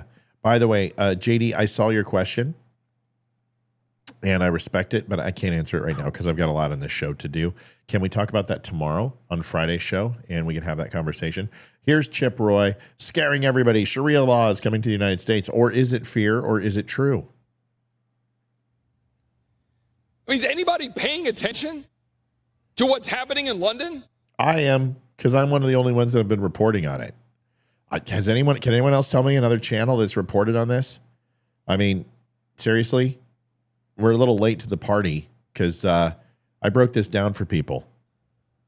I'm going to say it here on the floor of the House and get the scorn of people when I say you've got a massive Muslim takeover of the United Kingdom going on right before our eyes.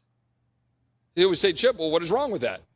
Well, I've got some pretty strong concerns about Sharia law and whether that'll be forced upon the American people. In this case, the people of the United Kingdom. I've got pretty strong concerns about people who want to see Israel's destruction, who were happy about October 7th, who were elected in the United Kingdom. Some might say that we've seen that here in the United States. What are we going to do about that? We have 51.5 million people who are foreign born in the United States. They have about 20 to 25 million kids. That puts that well over 20-something% of our population. It's the highest such number in the history of our country. People say, well, isn't that great? Is it? Are we teaching people about Western civilization? Are we teaching people about the Constitution, the Bill of Rights, the rule of law? Are we teaching them Western values? Are we teaching them God exists? Are we teaching them the importance of freedom? Or are we teaching an entire generation or two or three? Folks, Joseph Hillstrom said, Matt, you were the first one to point out what is happening in England. Thomas Griffith says, nope, unfortunately, Facebook has decided to still screw conservatives over, even though they said they were not. That's right, folks. And the only way to fix it is to donate. It's to propel our show forward and ensure that we can continue to invest in this show and create something that's amazing. The only way we can do that is to continue to pay the electricity, to continue to pay an ungodly internet bill. If you saw my internet bill, it is more than most people's house payments. I'm not kidding you. The best way to help out with the show is to donate, because Facebook doesn't give us a dime. And Wimkin can't do this forever. They have been amazing to us. But folks, the only way we do this is to increase the donations.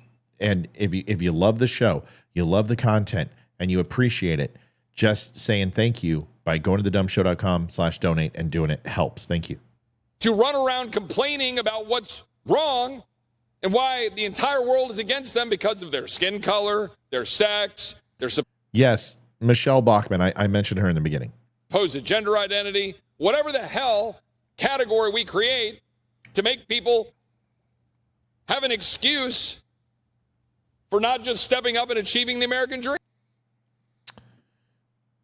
I can't say I disagree with him here, dude. Like, do I believe that we're all going to be in burqas and Sharia laws coming? Well, you got that Texas city, which that plan where they're saying it's not moving forward, but that is supposed to be all Muslim run. It's supposed to be independent of U.S. legislation and U.S. laws. And it's supposed to be a Sharia law sanctuary based city. Mm-hmm. So do I believe? No, but if we continue with these numbers and don't ensure that our borders are covered and that Democrats don't get back in office, because we know what they're going to do. They're just going to open the border again. So, Leroy, help us understand, man. How do we reclaim our country and get rid of this woke white fragility guilt that we have, just to say, you know what? Veterans before illegals, okay? We're okay with saying that illegals should never come into our country and we should get rid of them. Everyone should be saying that right now. Why is this so hard for people to say? I think we have the answer, but go ahead and tell us anyway. Well, you go back a couple of presidencies and you heard the same type of language that Trump is using now, but on both sides of the aisle. Joe Biden at one point had said it. Hillary Clinton had said it.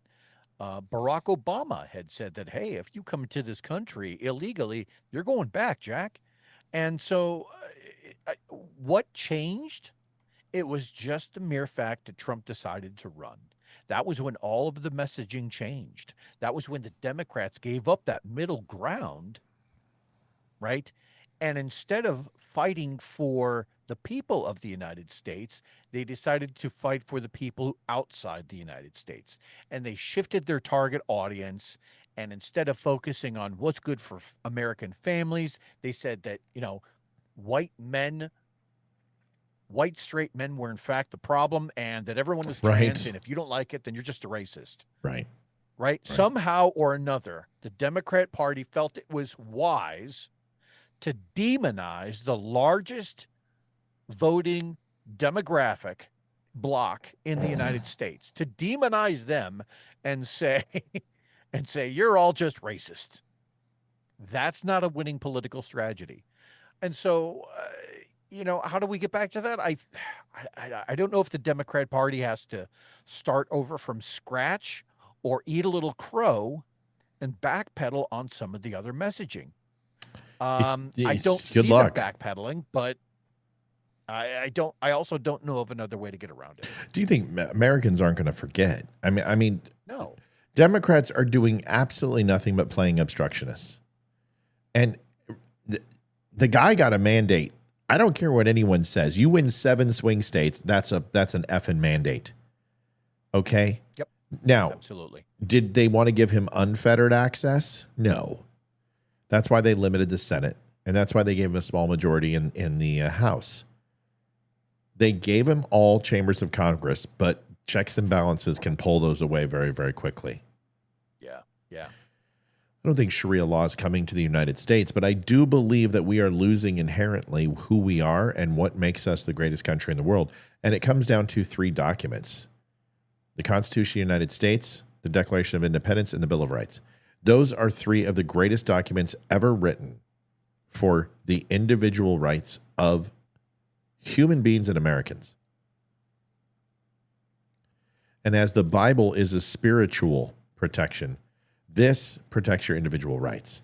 It's not for the government, it's for you. So when we sit here and say that the United States can lose its culture and its history, it's true. And it's not white culture, it's not brown culture, it's not yellow culture, it's not IP sitting down culture. It's the traditional Western civilization values. Now, some people might call us imperialistic and that we bomb everybody and all this bullshit.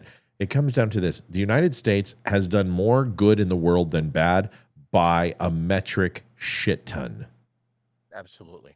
By a metric shit ton. And we just talked about how every single country is indebted to the United States for whatever benefit or future benefit they will ever have. And we are so deeply intertwined with the world's economy that if the United States fails, everyone fails. I believe we have Canada and Mel on the phone. Hello, Mel. Mel, call back. It's funny that you mentioned that too, because it was in 1791, not 1776. The Bill of Rights was added in 1791 with the entire idea. The major argument for implementing it was that the Constitution naked gave too much power to the central government. Right. And we know that all 10 of the Bill of Rights, it's actually 9, were inherently about protecting the people from the government. That's why you make them. And then the 10th Amendment means that's the indemnity clause, the get out of jail free card, the implied powers of the people. It's not. It's the implied protection of the people that says, when in doubt, state out. The state always out. And that was the whole message. Mel, it's great to hear from you. How's Mel, mom? It going? How's mom doing? Well, they finally they were going to let her out last night, but they kept her, so she's still there. So I'm flying out on tomorrow morning and to go, and yeah. So it's not good, but it won't be. She's 93, and it is what it is. So her body is giving up. I'm sorry. Her mind's not, but her body is. So it is what it is. On another note, the Sharia law thing, and that Leroy's not wrong about Five Eyes, because that has been my concern for the last number of years, because the way Britain's going, Canada is on the same fast track as Britain is already there now. And Britain did allow for Sharia law to be allowed to happen in Britain. So there are two different sets of laws, and Britain has allowed it, going, oh yes, we have to be the jolly whatever, and bullshit.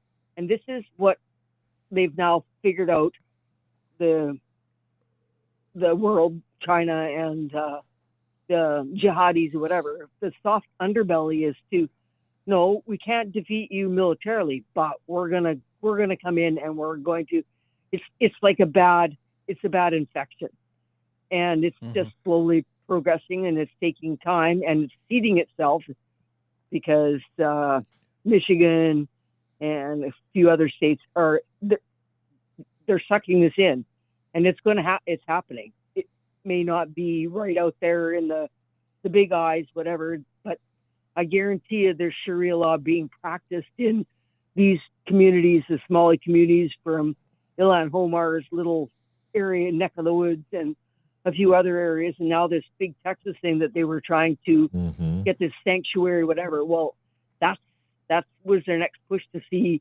how far they could push this and see if the U.S. are going to go, well, we just love everybody and we're just whatever. But once you let them have their own judicial system, you're screwed. And it's coming here. We're not that far off. Like, give them California. We're a lot closer than you guys are, but we can't let them. We can't do that. Like, once that happens, your country's done. Like these, and it's a disease. It's a worm. And it's an infection that it's going to take a lot to get rid of. But that was my point. That's a good point. It's there. I'm tired of.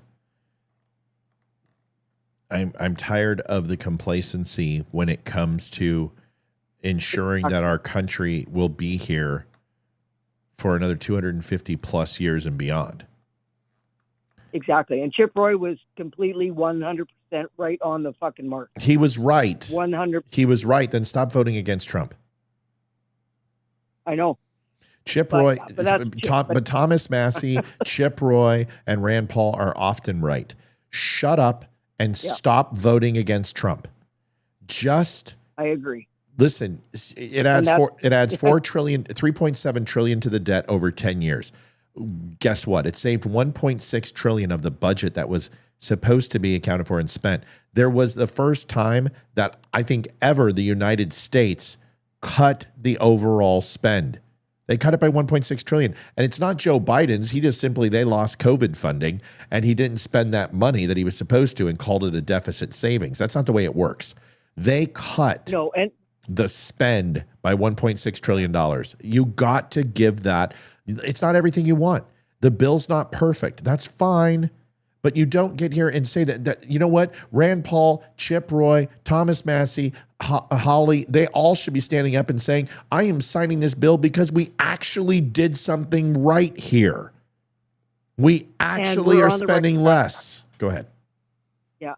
But also, a lot of the money that is going to be saved and recovered down the road is because it's been pre-spent in the budget, because as you know, in the company, you do 5-year, 10-year forecast, budget forecast, and you put all of that in spreadsheets. So if it doesn't get spent, it comes out. So every year for the next whatever, all the money that was earmarked for next year and the year, that's all coming out. So that's savings, and that's in the trillions, because you know how much they had already for it fed all that shit for 20 years or 10 years down the road. Oh, yeah, in the next 10 years, this is going to happen. All that money is going to come back because it ain't going to get spent. So you have to look at how a budget is done and set up in a government or like a business, because it has to be long-term. Right, projected spending. It may not be. Exactly. And that's what it's going to take away. The money's going to come back. Well, that's the thing. It's overall return on investment, right? This is ROI. Okay, so when you assume that when you invest into something, and the bill and legislation and the pieces that you do, it's not going to have an immediate impact. This is saying that over the next 10 years, if they just do the status quo, we will have $4 trillion added to the budget or to the deficit. But what it actually is saying is if Donald Trump replicates anything close to 2016 to 2019 without a giant black swan event screwing us up, Donald Trump will surpass this and even more and bring a surplus to our country. This is the same thing Bill Clinton did. Bill Clinton gutted our military. He reduced our overall fiscal spending. The economy responded in turn because you did a free market stimulation, and it went ahead and generated a positive result that that return to surplus. Is it what we should do? Gut the military? No. So what is Donald Trump doing? They're gutting Medicaid, but it's fraud that they're going after. They're not taking away your everyday rights. They're not giving Social Security and stealing Social Security. They are doing the things that stop the increased swell of government programs. We have to shutter the VA. We have to shut down Medicaid. We have to shut down Social Security. We have to stop expanding these programs because these budgets are getting so overinflated. It's driving us off the fiscal cliff. These three programs that I just mentioned make up almost 70% of what we spend on the budget, and that's even including outside of defense. It's time to stop these social programs, Mel. We've got to cut them back. Well, and you do, but you also have, like, especially with the Medicaid thing, because people are collecting in 2 and 3 and 4 different states, right, and have never been taken off the roll, but the money keeps going to whatever. So if they go back and do their role, same as the voter roll, like purge all the dead people, all the whatever, like get rid of the garbage. You got to go back and purge the garbage, and then see where the bottom line is, and then you go up from there. But at the beginning, it's got to be the tough whatever, and say, hey, we got to stop. Got to stop right here and go back and fix it. Yeah. Because right now it's going to go anyways, and everybody's going to do whatever. But having well-able bodies as part of to get a Medicaid or whatever waiver to go and collect it, to go back to work, makes total sense. I'm tired of the I call it the UIC ski team, the Unemployment Insurance Commission, which that's what we have up here. But it's the same thing with Medicaid, like whatever. It's a program that they reward people for sitting at home on their ass, doing nothing because, well, I got away with it. Well, of course. Human nature says if I can get free shit, I'm going to get free shit. So they got to stop the free shit. Well, wouldn't that be nice? Mel, Anyway, give Mom our love, give her hugs, have a safe trip. Get your butt down to the United States sometime soon. We would love to see you and have you come stay with us. Is that something we can make happen? I if it wasn't for my mom, like whatever, and being on kind of call, whatever, yeah, eventually, yes, I'll have a bit of my life back when all is said and done, whatever. But right now, it's my priority is to make sure my mom, whatever. And it's bad because I have to do it long distance a lot of the time. So yeah, when I go. So yeah. All right. Well, I feel guilty as a daughter for being so far away and not being whatever, but it was my dad and mom's decision years ago that I come out and look after my kids and the grandkids, and they would do like whatever. So that was a family thing that we had, whatever, even though I felt guilty about leaving the area, whatever, but it is what it is. So now I'm kind of suffering with slings and arrows, but it is what it is. We love you. I'll get through it, and then I'll go to the States and I'll come visit you guys. Love to see it. We love to see you. We're going to keep you in my prayers. Yes, ma'am. Me too. Thanks, Roy. All right, buddy. Talk to you Love soon. you guys. Bye. Love you too. Bye. Be right back. The Dumb Store is veteran-owned with a 5-star diamond rating for service and satisfaction. We offer quality products like coffee, shirts, hoodies, and hats, all made by veterans. Shop with confidence, backed by hundreds of 5-star reviews. Use code DUMB10 to save 10%. Visit thedumbshow.com today. Thank you for your support. Folks, we're at the 8:46 mark. 8:45 mark. We have 15 minutes left to hit goal. 157. We're $143 shy. Pretty bleak. If you guys have a chance, please, now's the time to donate to help us so I don't have a stroke. That would be nice. Thank you. Remember we were talking about the Cool Club where David Hogg, essentially a politician, leader of the DNC, co-leader. Well, now we've got the media sitting around a table, and there's a podcast called the FP Honesty. And they were talking, well, I'm going to show you.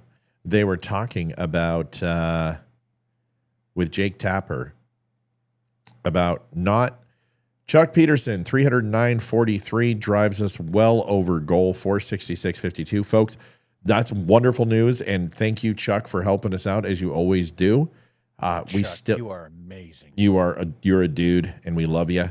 Folks, let's not stop there. Let's let's find a way to keep going. We've had a lot of tough days this month and a lot of stuff going on. So if you can help us out, we'd appreciate it. We want to try to overdrive goal. We have not had a big overdrive on goal for a while. Tonight and last night helped. So thank you guys so much. Here's the video. Take a listen to this. Once again, the Cool Club.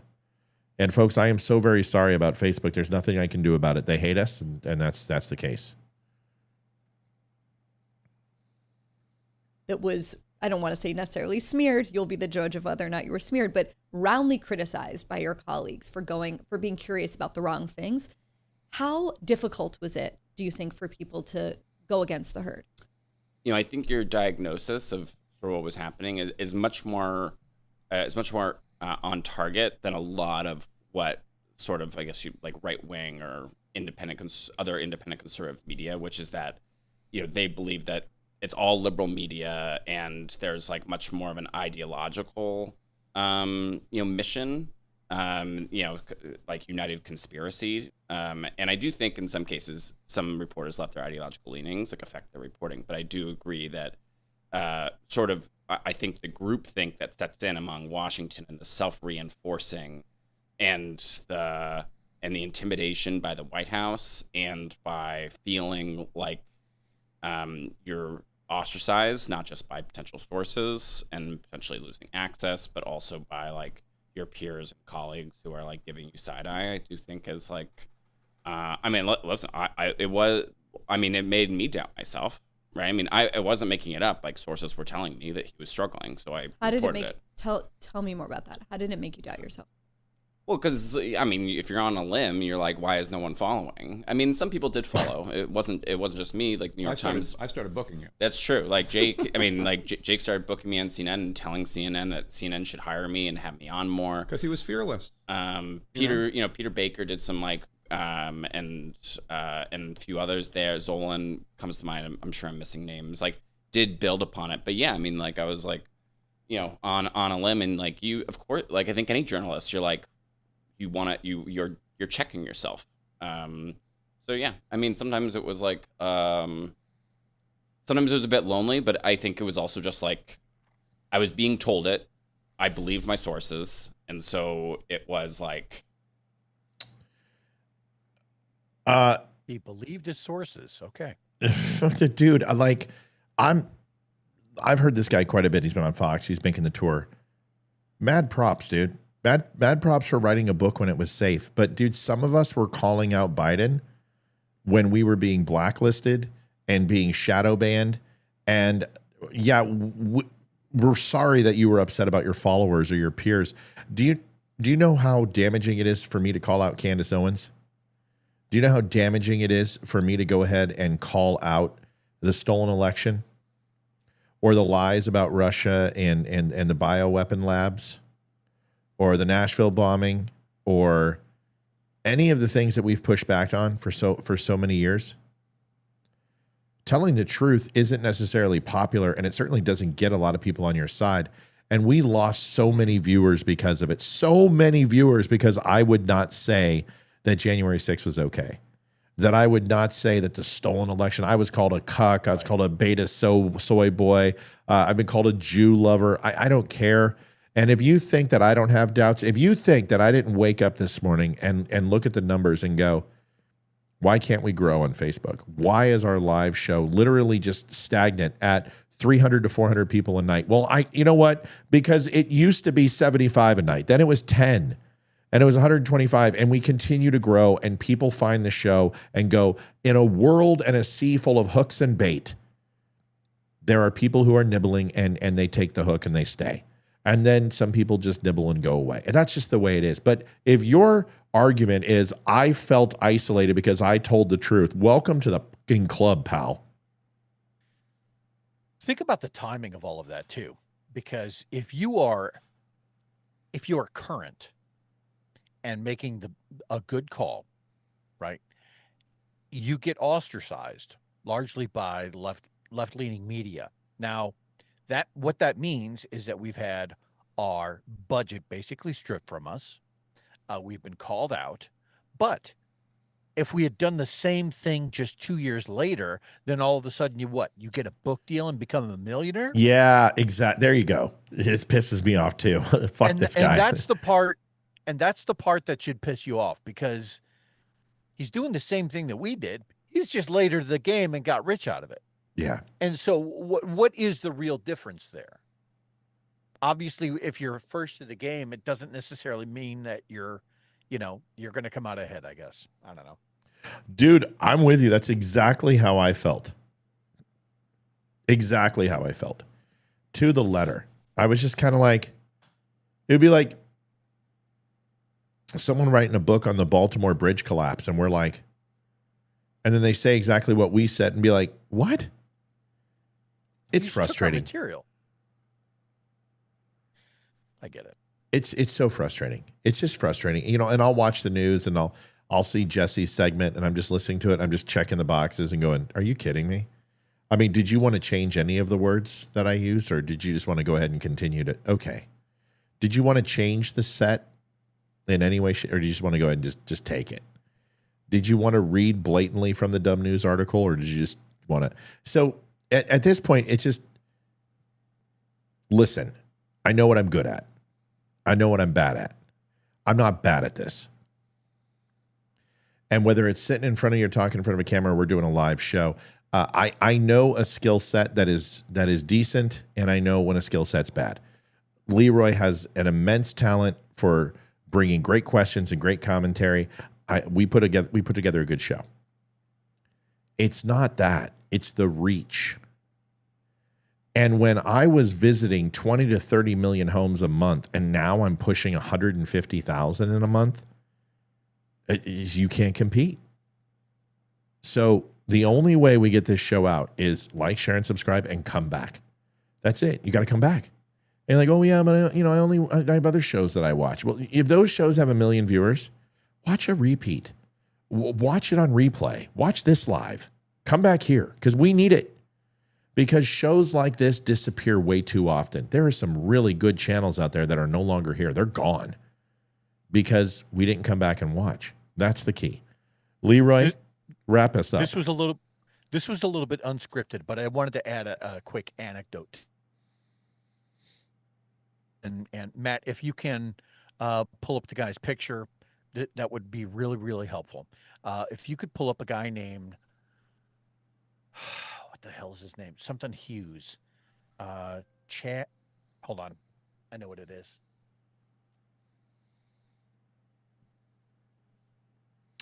The heart surgeon from Duke Health? No. Yeah. He's a former U.S. Navy chief who was a quartermaster and now gives speeches on how to read people's facial expressions. He's a self-proclaimed leader in the world on reading people's facial expressions and being able to manipulate them psychologically. He claims that he has trained Navy SEALs, the CIA. He's claimed that he gives speeches to CEOs and business people.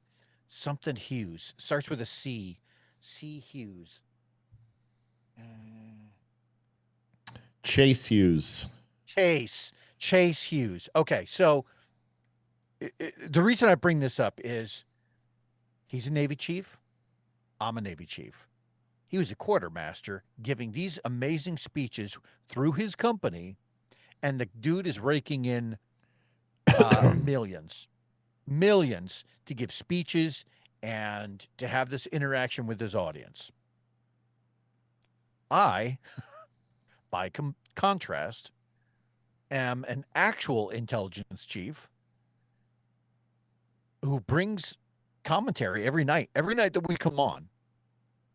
So there's a far more depth of legitimacy that I bring by comparison, right?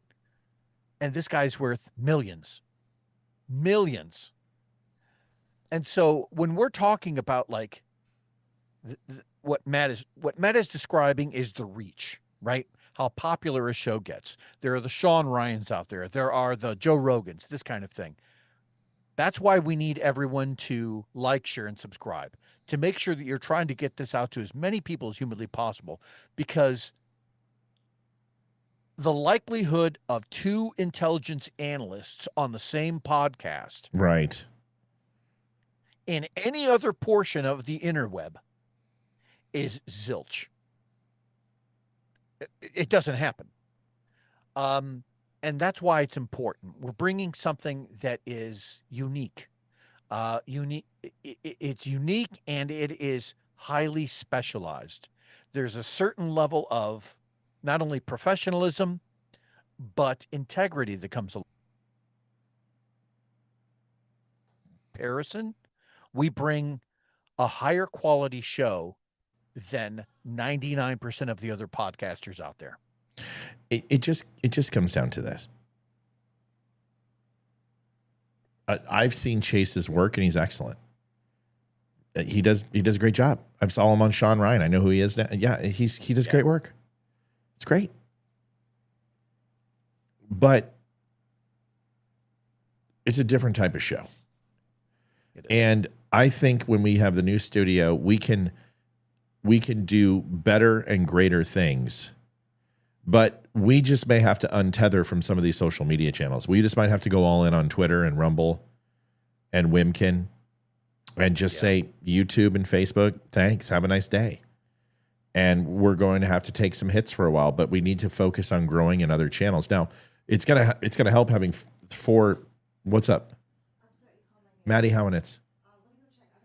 He said he made a purchase for a shirt and donated, but we just check PayPal. We're looking. It's going to help having 4 75-inch TVs because we're going to be able to have 16 windows open and chat open, and I'm going to be able to see them from. So that's going to help. So the new studio is going to help with us interacting, but without you, without donations, without sharing, it just doesn't happen.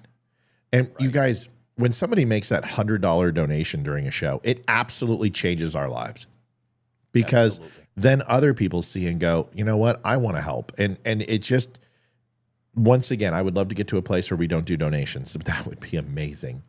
But that's not the place we're in. We'll see if we can get there. Leroy, take us out with a minute, please. Appreciate you. And then go ahead. Just a great show. I mean, we've talked a lot about the hypocrisy that's currently occurring on the left. We talked about David Hogg. We've talked a lot about the importance of the show. Just another quality show. As always, it is an absolute pleasure to be here. One thing that I would like to add is that what the show brings that is different from everyone else is a sense of rawness. None of this stuff is prepared like on other shows ahead of time. So a lot of this is kind of, it's on the fly. It's hey, these are real reactions and real conversations. So when Matt and I agree with each other, which is a lot of times, it's genuine. And when we disagree, it's even more genuine. So I disagree with that. Just please, I really don't care. Fair enough. Mark Zuckerberg. Oh, look at that hair. Takes the stand in historic antitrust trial that could force breakup of Meta. Took to the witness stand on his first day of historic antitrust trials. Trial could force the tech giant to break off Instagram and WhatsApp. Startups Meta bought more than a decade ago that have since grown into social media powerhouses. FTC attorney Daniel Matheson called Zuckerberg as his first witness and seeks to prove that Meta acquired Instagram and WhatsApp to preserve its monopoly in the social networking space. At the trial, Matheson focused on communication sent to colleagues that illustrated Zuckerberg's frustration with the lack of progress on developing a photo-sharing app to compete with Instagram's. So this antitrust case really puts Zuckerberg in a tough situation. Instagram feeds Threads, Threads feeds Instagram, Threads feeds Facebook, Facebook feeds Threads. This monopoly is huge.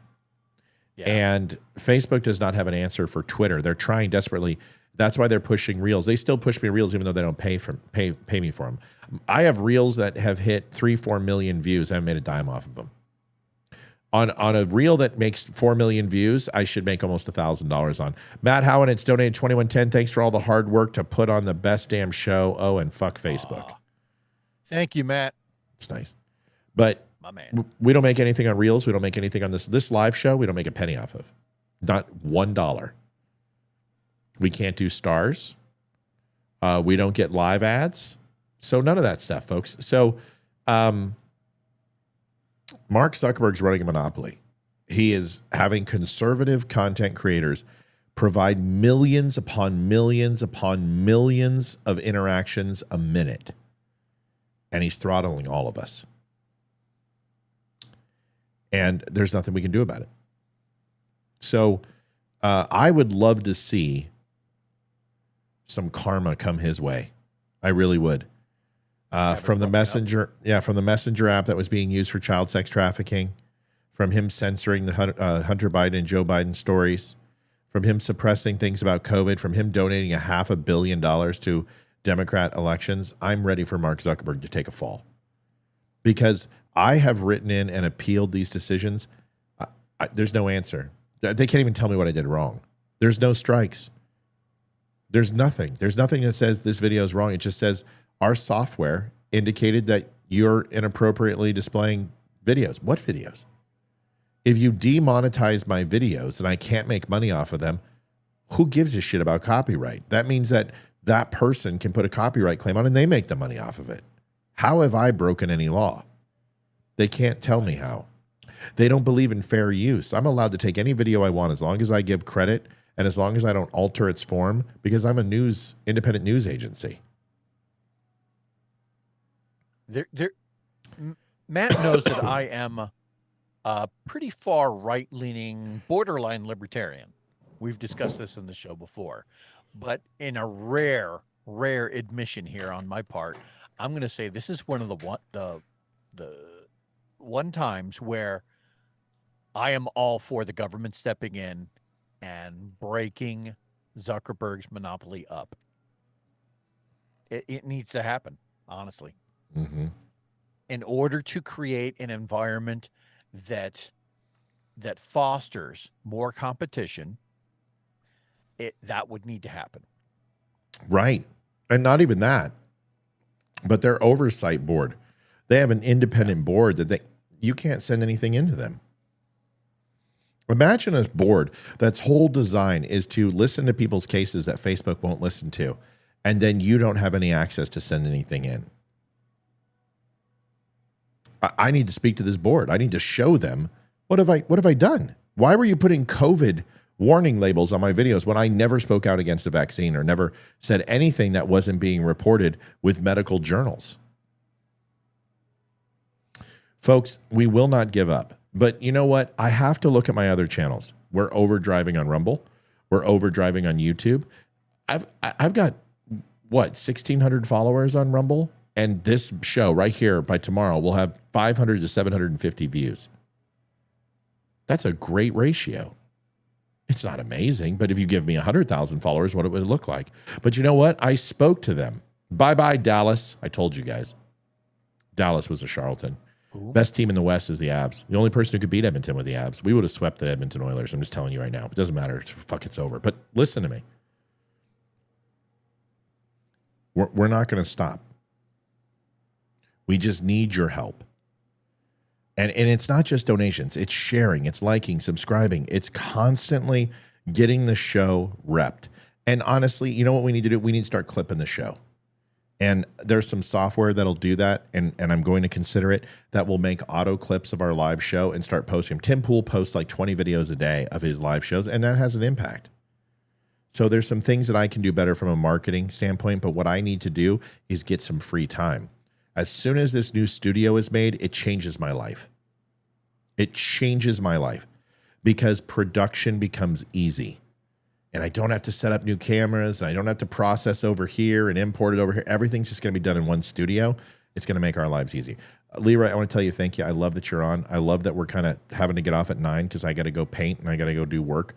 But we've got a good show for you tomorrow on Friday, and we're on at 7 o'clock. And brother, thank you for being on tonight. Yeah, absolutely. This is a pleasure. And yeah, for anybody who's watching, this show is brought to you by See You Later. It's the latest Cuucked soda. And, don't clack off a vest. Open a nice, refreshing Cuucked soda. Seal you later. Is that See you later? I love it.